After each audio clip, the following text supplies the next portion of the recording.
I used to have gout. The attacks came just about every month, and they were simply awful. Now, I haven't had an attack for more than 2 years. I don't think I'll ever have another one ever again. At their worst, those attacks were disabling. I couldn't move. I couldn't go to work. I was literally unable to get up because even the slightest movement of the affected area was beyond unbearable. I couldn't sleep properly with bedclothes, which in cooler weather meant turning the heating up in the house. Not comfortable for my wife, not good for our energy bills. The causes of gout, and the real causes of gout. After my first encounter with gout, my doctor gave me the standard explanation of its causes. He said that gout was caused by excess uric acid in the blood. Uric acid is a byproduct of the processing of certain foods. The uric acid comes from the liver as a waste product.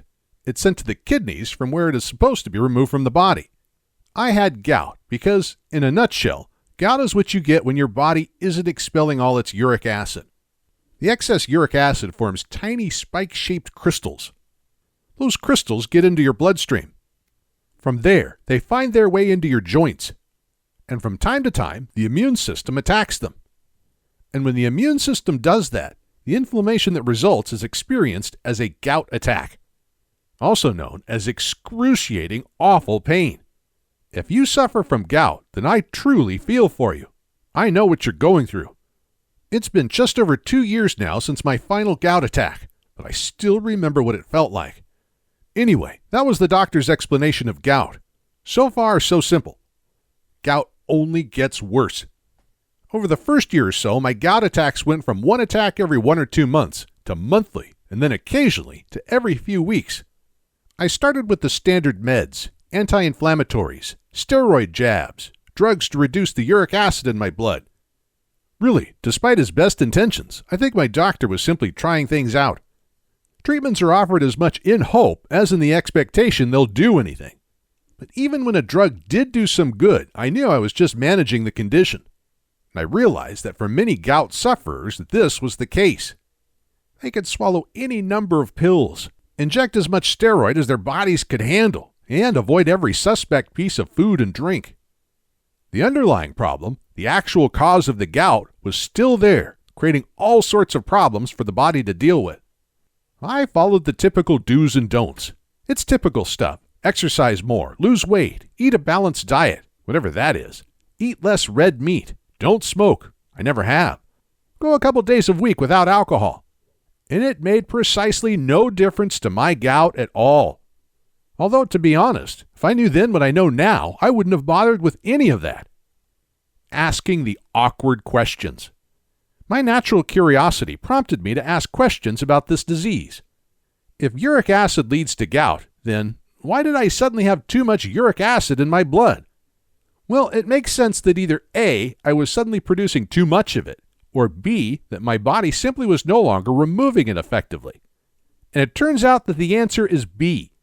In fact, for 90% of gout sufferers, scientists say that it isn't overproduction of uric acid that is the problem. It's the underprocessing of it. In other words, something's going wrong with the body's ability to expel uric acid properly. So I was quite puzzled. Here's how I thought about it. There was a time when I hadn't even heard of gout, much less suffered from it. Then I had gout for just over 3 years. And then 2 years ago, I experienced my last ever gout attack and never suffered another one. So, for a number of decades of my life, my body handled the uric acid effectively. Suddenly, it could no longer handle that acid properly, and so I found myself with gout. Fast forward after 3 years of gout, and once again, everything is fine. I'm gout-free. It doesn't take Sherlock Holmes to work this out. Remember, it's not that I'm producing too much uric acid that's the problem. It's that I'm no longer removing enough of it from my body. So at first, something in my body was working. It was getting rid of the uric acid. Then it stopped working, so I got gout. Then it started working again. The pain disappeared. There was no more flare-ups, and I was completely healthy once more. But there it is. I had gout because something had stopped working. And it's that something that had stopped working that most of our doctors are failing to address. If we find out what it is that stopped working and then started working again, then we found the key to ending gout forever. What I now know, but didn't know then. I haven't had even a whisper of gout now for over 2 years. And this is because, unlike most sufferers, I found a practitioner who tackled my gout from where it started, as opposed to just handling the symptoms. Once she'd done that, the problem of my body not processing uric acid properly was over. Bye-bye gout. I'm going to tell you about her approach now. But first, just be sure about this, because if you suffer gout, this probably is your experience too. Once my doctor decided I had gout, he followed a pretty standard pattern of advice, medications, and treatments. Doctors all over America typically focus on 3 different approaches to the gout problem.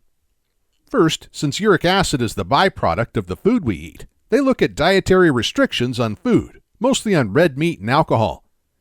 The thinking is that if less uric acid is being produced in the first place, there's less for the body to deal with. That sounds a lot more sensible than it actually is. Second, gout patients try drugs that tackle the uric acid that's already made it to the bloodstream. The aim here is to help the body do its job of dissolving this excess. That meets with unpredictable results. But worse, it's dealing with the excess uric acid, not the reason why there's excess uric acid. Finally, other drugs are offered to tackle the pain and inflammation of gout as it arises. Again, this deals with what is happening, but not why it's happening. Still, on the surface, all this is perfectly understandable, but there's a serious problem here. Because for as long as the emphasis is on tackling gout at the point where the disease is already in some way in motion, we're simply not addressing what set it in motion in the first place. We feel like we're doing something useful, but we're tinkering at the edges of the problem, which is why gout can and often does go on for years and years, yet it doesn't have to. Gout has dangerous risk factors. Things get a tiny bit worse. During that first visit, my doctor told me 2 other things, and I didn't like either of them. First, he pointed out that each gout attack makes another attack more likely. Once you've had a few attacks, that's about it. Get ready for gout as a regular thing. Some people that have had attacks of gout over a longer period can end up developing a more chronic or persistent form of gout. It's called chronic tophaceous gout, and the pain and loss of mobility is life-altering and disabling. Then he told me this. Gout is a risk factor for other conditions, some of them even more serious than the gout itself. In other words, because I had gout, it was more likely that I'd get at least one of those other conditions. And those other conditions included heart disease, particularly heart failure and strokes. He added that gout was also a risk factor for obesity, type 2 diabetes, arthritis, stress, and a number of unpleasant other conditions. And there isn't a limit on which of those afflictions I could find myself suffering from. It might be that, in time, I contracted just one of them, but it could be 2 of them, or 3. The possibility of my gout being a risk factor for me suffering all those at once did shock me quite a bit. I felt like I was just waiting for something else to go badly wrong with my health. One day, things really became too much. Just over 2 years ago, I had a gout attack that was so painful I was crying. I'm not one of life's criers, but I had to let it go on for a week and was in so much pain I honestly started questioning whether I wanted to live. I went back to my doctor. Turned out he was on vacation, so I saw one of his colleagues instead. She was a nice lady, thoughtful. She listened, and she could tell I was badly affected by this latest flare-up. We had a long conversation, and she told me about a practitioner who specializes in dealing with gout. Seems this practitioner had a startling record with permanently ending gout for her clients. Not reducing it, removing it. That practitioner's approach was verified both in theory, in experiment, and in real life. She based it on 3 decades of science coming from leading researchers in the U.S. and Europe. The research's successes in tackling a range of health conditions are mounting up, and for some years now, the medical community has been rethinking some of their most fundamental ideas about how the body works. From that research, she had created her gout strategy that is now having such profound results for gout sufferers. My doctor admitted it wasn't her area of expertise, so she gave me the name of that alternative health practitioner she'd mentioned. And that's when I first heard of Shelley Manning. And if it's not too dramatic a statement to make, What I learned from Shelley changed my life. The End of Gout. Shelley Manning is an accomplished natural health researcher and writer. She began her work on natural health remedies after suffering years of very painful arthritis. She discovered that where modern medicine was consistently failing to relieve a person of their suffering, it was often because they didn't really know what was causing the condition in the first place. They tackled what they could see, but the rest was a mystery. Shelley's research took in dozens of peer-reviewed studies from universities across the world, plus personal testimonies from hundreds of arthritis sufferers.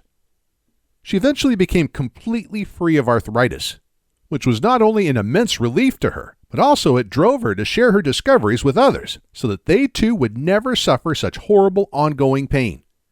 Both her arthritis and her gout remedies are hugely successful today, and many people have Shelley to thank for their pain-free lives.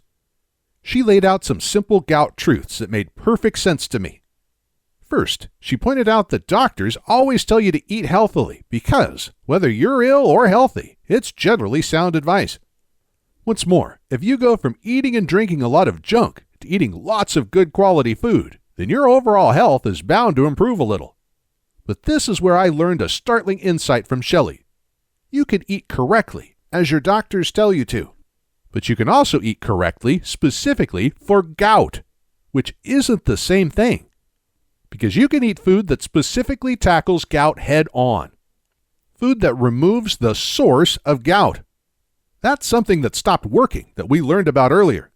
And that's a whole different ballgame.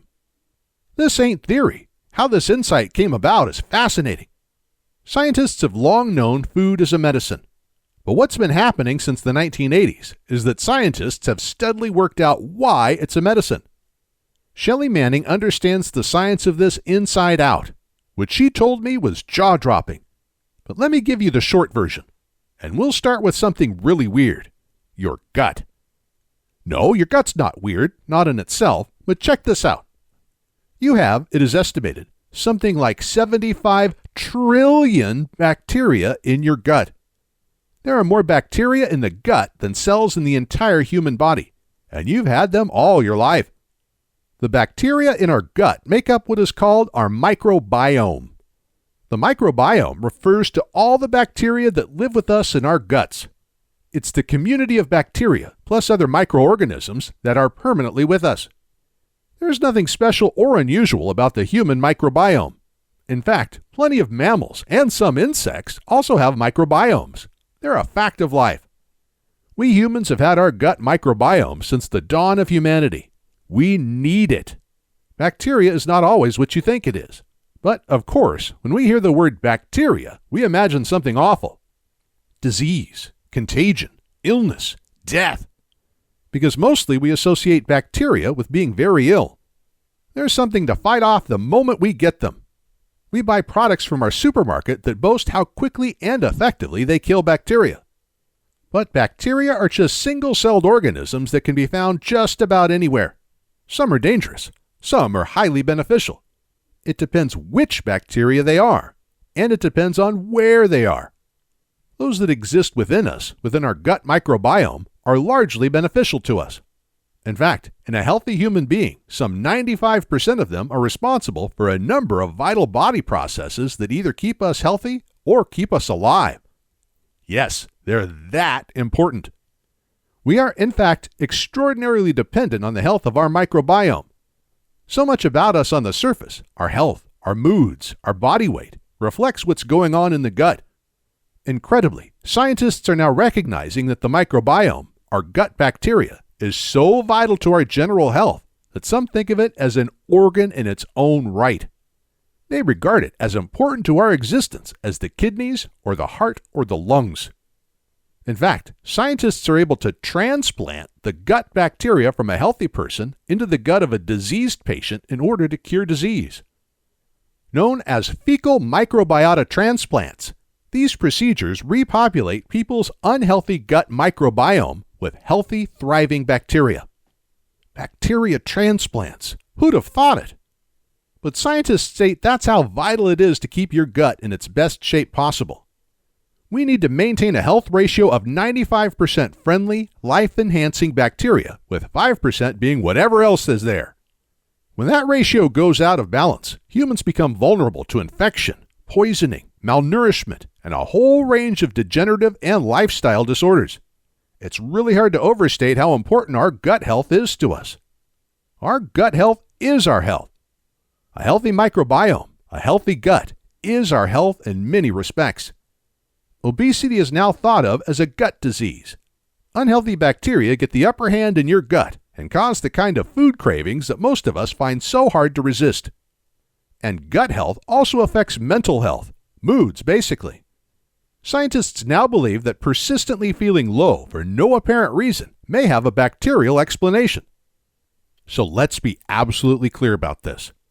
Your gut bacteria aren't just add-ons to your health. They are your health. In the same way that a faulty liver will cause you big problems, just as a weak heart will require expert attention in order to keep you alive, like lungs that don't function properly, or kidneys that are diseased, or a lymph system that isn't working effectively. Your gut health is vital to your overall health because your gut bacteria do things that your body itself can't do. To be healthy, we must make sure that we encourage beneficial, healthy bacteria to flourish, while at the same time, we discourage less beneficial or harmful bacteria from doing the same.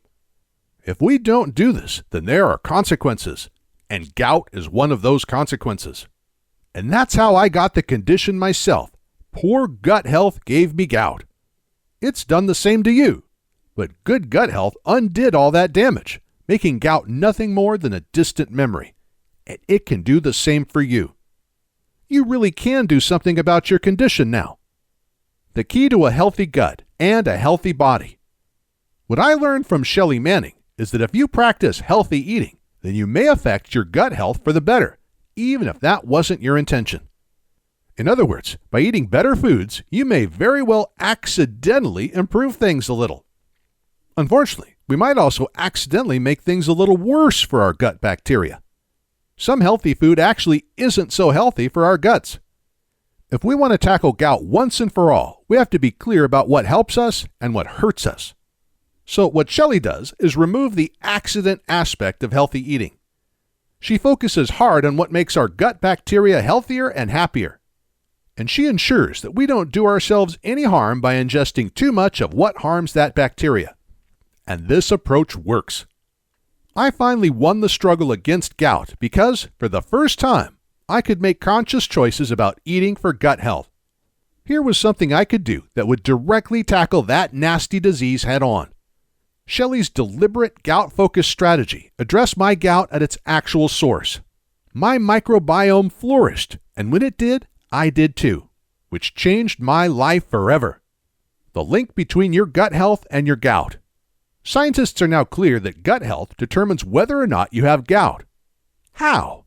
By comparing the microbiome profiles, the bacteria profiles of people who have gout with the microbiome profiles of people who do not have gout. There is a clear difference. And the differences in the microbiome between gout patients and healthy people are predictable and consistent, which means that we can know whether a person has gout just by looking at their microbiome. Put plainly and simply, gout is a disease of the gut. So why do you have gout whereas I don't? It's because I have one thing you don't have. All the right bacteria thriving in my gut. And specifically, that bacteria is doing one thing for me that it's not doing for you. It's helping my kidneys process the excess uric acid that causes gout in the first place. Because that bacteria is converting up to 1/3 of that excess uric acid into something called allantoin, a substance that dissolves in water. Which means up to 1/3 of my body's uric acid can be simply got rid of in urine. So, put crudely, I simply pee it out. No need for my kidneys to process it all. My gut bacteria has it covered. This is the incredible power of your gut microbiome. Human bodies can't turn uric acid into allantoin, but our friendly gut bacteria can. And when it does that for me, it's clearing up the excess uric acid in my bloodstream, meaning my kidneys don't have to. So those pin-like uric acid crystals don't form, which means they don't find themselves lodged in my joints, meaning there's nothing for my immune system to attack, so nothing to cause excruciating, disabling pain. My gut will have trillions of bacteria in it whether I want it to or not. So will yours. But I can choose whether that bacteria is the life-enhancing bacteria that keeps me happy, healthy, and alive, or the dangerous disease-giving stuff. I chose the good stuff. So I have plentiful, good, friendly, life-enhancing gut bacteria working for me, doing things for me that the human body simply cannot do for itself. And when I made that choice, my gout didn't stand a chance. Bacteria is a lifesaver. One last thing. You recall that my doctor told me gout was a risk factor for type 2 diabetes, obesity, kidney disease, heart disease, irritable bowel disease, and so on. If you have gout, then it's very likely that you'll go on to develop one or more of the others. The medical profession has known about the link between these diseases for decades. They now know why there's this link. They found that the bacteria profile in a person with one of these diseases is recognizable and predictable. In other words, when doctors examine the person's gut bacteria, they already know what to expect. Because that gut profile, that ratio of healthy bacteria to unhealthy bacteria, is the origin of that condition. It's what's causing it. Of course, the bacteria profile for each disease will vary. But once your gut health is going downhill, it can be one-way traffic, and the bad effects spread throughout the microbiome. So defeating gout isn't, in fact, just defeating gout. It's also minimizing your exposure to all those other unpleasant and sometimes fatal diseases. And at the same time, helping you achieve optimum health at all levels, physical, appearance, and moods. Seen this way, why would anyone not address their gut health? The End of Gout. I acquired Shelley Manning's gout program just over 2 years ago. It's called The End of Gout, and it did for me exactly what it says on the cover, because I no longer suffer those excruciating gout attacks, and I don't have to cancel plans because a flare-up has left me unable to function properly. I'm never going to experience any of that ever again. And it's because I now know how to ensure the health of my friendly gut bacteria, and how to not feed the unfriendly ones. I'm so glad I made the decision to tackle gout myself. Shelley's program gave me everything I needed to know about how and why her approach works so fantastically well. She goes into some detail about your gut, its bacteria, and why scientists now realize that healing the gut heals the body. However, you can skip all that if you want to. You can simply go straight to the program itself and start getting healthy again. However you do it, you'll be very happy that you did. The End of Gout. Quick Start Plan. Shelley Manning's The End of Gout is not only a fascinating read, it's also refreshingly practical. Shelley gives you 2 simple quick starts. Eat more of these, eat fewer of these.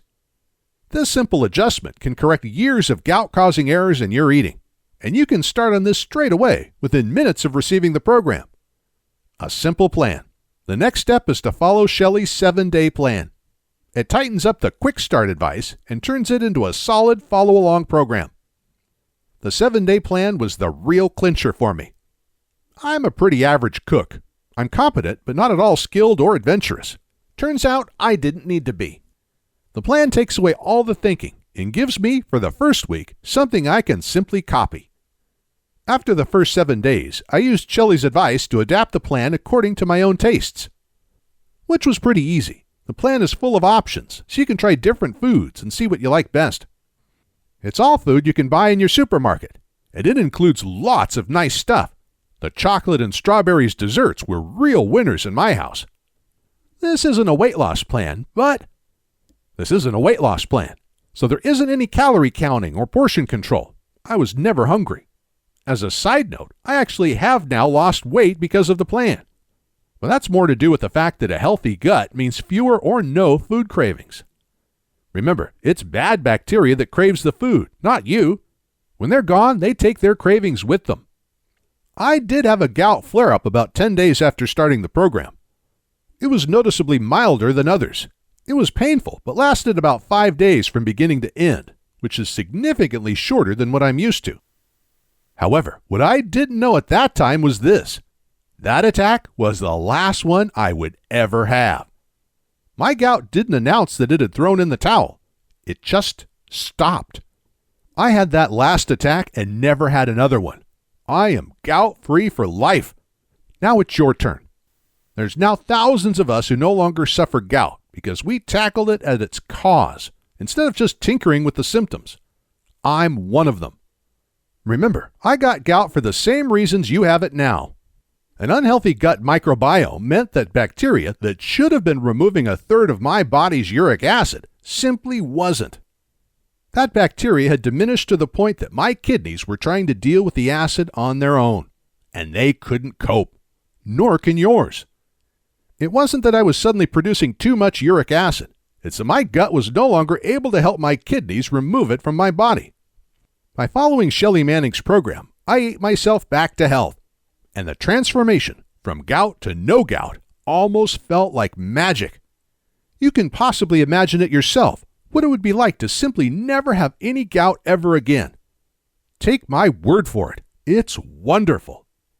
No flare-ups, no pain, no being laid up in bed for days waiting for the pain to subside. No wondering if some future event will be messed up because I'm laid up in agony with another attack. Just as pleasing as that, I've also dramatically reduced my risks of suffering diabetes, kidney failure, heart disease, and some cancers. Shelley's program lays it all out for us. No special knowledge is required. I found it easy. This program is guaranteed. The End of Gout works. The science behind it is solid and accepted the world over. Thousands of people like me, happy ex-sufferers, will confirm that repairing unhealthy bacteria is the way to remedy conditions like gout, conditions that doctors typically struggle with and never really cure. And since there's no doubt that you will enjoy the same results as the rest of us, Shelley offers you a money-back guarantee. If any time within 60 days of you purchasing the End of Gout, your gout isn't completely gone, she'll give you your money back. Simple as that. So you can afford to be good to yourself, and you can start saying goodbye to your gout right now. Click on the link and get your own copy of Shelley Manning's The End of Gout. Buying her program was the single best thing I ever did for my health. You'll agree, and she guarantees it. So don't put this off. Get your copy of the program below. Nothing makes more sense than this. Shelley Manning's program basically handheld me to health. It walked me from A to Z, which, to be honest, is pretty much what I needed it to do. She attacks the problem at its cause. And the cause is well understood. Your bacteria has depleted and isn't helping dispose of excess uric acid. You've lost too much good, healthy bacteria. So repopulate your gut by feeding it properly. It honestly isn't more complicated than this. Sometimes I can't quite believe my gout is gone. But it is, and it won't be back. Would you like the same for yourself? You can have it. Click the link below, and Shelley's The End of Gout will be with you in about 90 seconds. It will only get better if you make it get better. Don't doubt that your gut health is poor. The bacteria environment in a gout sufferer is basically sick. Friendly, life-enhancing bacteria are in retreat. And their place in your gut is being taken by that steadily increasing number of bacteria that will only do harm. Put that way, you perhaps realize that you don't have gout at all. You actually have a diseased gut. Gout is one of a diseased gut's many possible symptoms. In time, type 2 diabetes, obesity, kidney failure, and some cancers are much more likely because of that same diseased gut. Don't do this to yourself. Do what thousands of ex-gout sufferers have done. We took charge of our gout by taking charge of our health. And by doing that, we not only freed ourselves of that deeply unpleasant condition, we also drastically reduced the chances of catching something even worse. We know that if we don't address disease properly, things tend to get steadily worse, which is the last thing we want. Now, then, is the time to act. Click the link button below and get your copy of The End of Gout.